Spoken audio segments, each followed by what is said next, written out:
చెప్పండి madam. Hi, మిమ్మల్ని అంటే అపియరెన్స్ మేము డిఫరెంట్గా ఎక్స్పెక్ట్ చేసాం యాక్చువల్లీ. పోనీ మీరు అటు మీరన్నా లోపలికి గుర్తుపట్టారు వెళ్ళి నేనే. వచ్చిన తర్వాత సో డైపర్ వేసుకొని వస్తారు అని వెనకాలంతా అనుకుంటుంటే వావ్. యాక్చువల్లీ వెనకాల నుంచి నేను కూడా ఎక్స్పెక్ట్ చేశాను. అది నేనే అంటారు అది.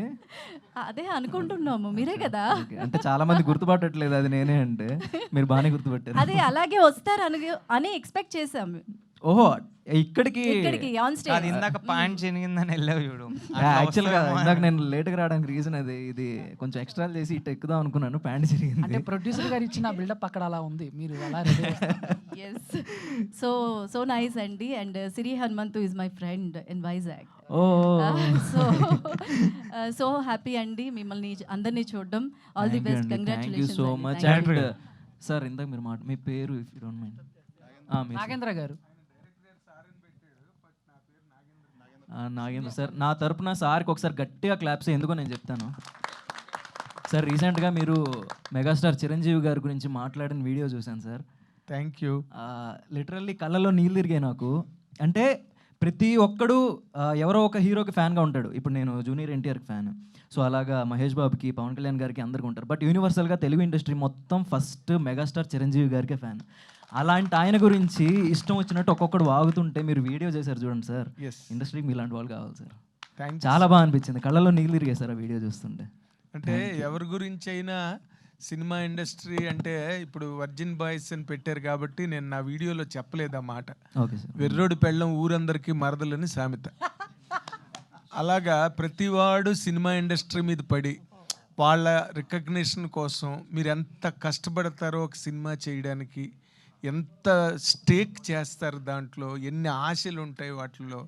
అలాంటి కెరీర్లో మీరు కష్టపడి ఆయన కూడా, చిరంజీవి గారు కూడా అలాగ మీలాగే ఇండస్ట్రీకి నిరాధారంగా వచ్చి ఒక్కడే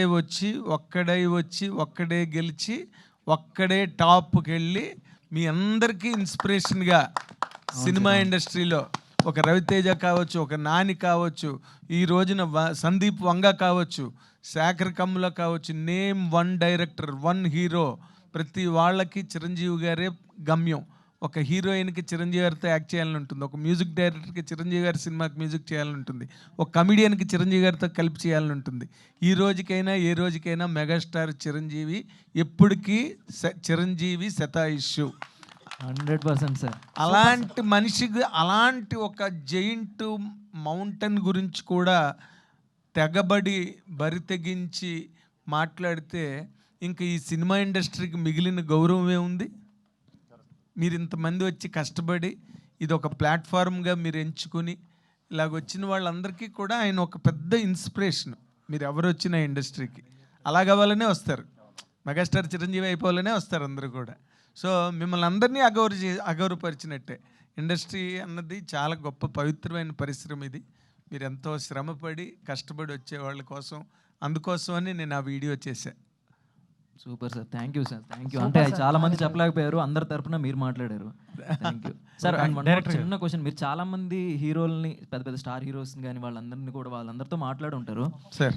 సో ఒక గొప్ప యాక్టర్గా ఎదగాలంటే వాళ్ళకు ఉండాల్సిన లక్షణం ఏంటి, అండ్ అలాంటి లక్షణం ఏ హీరోలో మీరు ఎక్కువ చూసారు?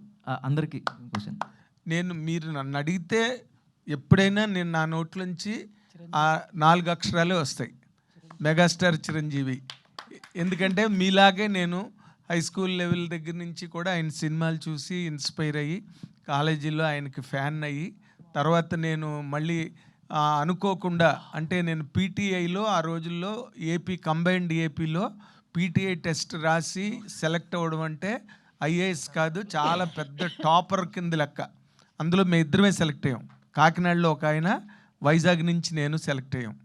నేను అలాంటి ఉద్యోగం కూడా వదిలేసి మెడ్రాస్లో ఆంధ్రజ్యోతిలో జ్యోతి చిత్ర అనే లీడింగ్ మ్యాగజైన్లో కేవలం నేను చిరంజీవి గారిని చూడడం కోసం మాత్రమే నేను ఢిల్లీలో పీటీఐ ఉద్యోగం వదులుకుని, I'm post graduate in English, కానీ నేను ఆ ఉద్యోగం వదులుకుని ఇక్కడ జాయిన్ అయింది కేవలం చిరంజీవి గారి గురించే.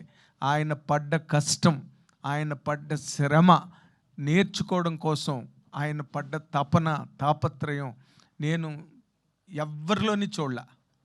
అందరికీ ఉంటుంది ఇన్స్పైరింగ్ సార్. అందరికీ ఉంటుంది. సక్సెస్ అయిపోవాలి, పెద్ద యాక్టర్లుగా వచ్చేయాలి, ప్రజలందరూ గుండెల్లో పెట్టుకోవాలని. మీకుండదా ఎవరికి ఉండదు, అందరికీ ఉంటుంది.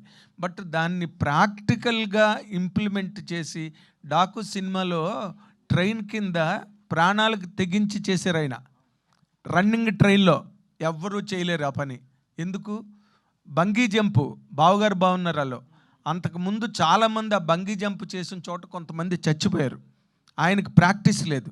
బట్ కేవలం అభిమానుల్ని దృష్టిలో పెట్టుకుని అంత ఎత్తు నుంచి బంగీ జంప్ చేశారు. మీరు కావాలంటే ఇప్పటికీ చూసుకోవచ్చు. అదేదైనా వైర్ వర్క్, ఇప్పుడంటే సీజీలు అంటున్నాం, అప్పుడు వైర్ వర్క్ అనేవారు.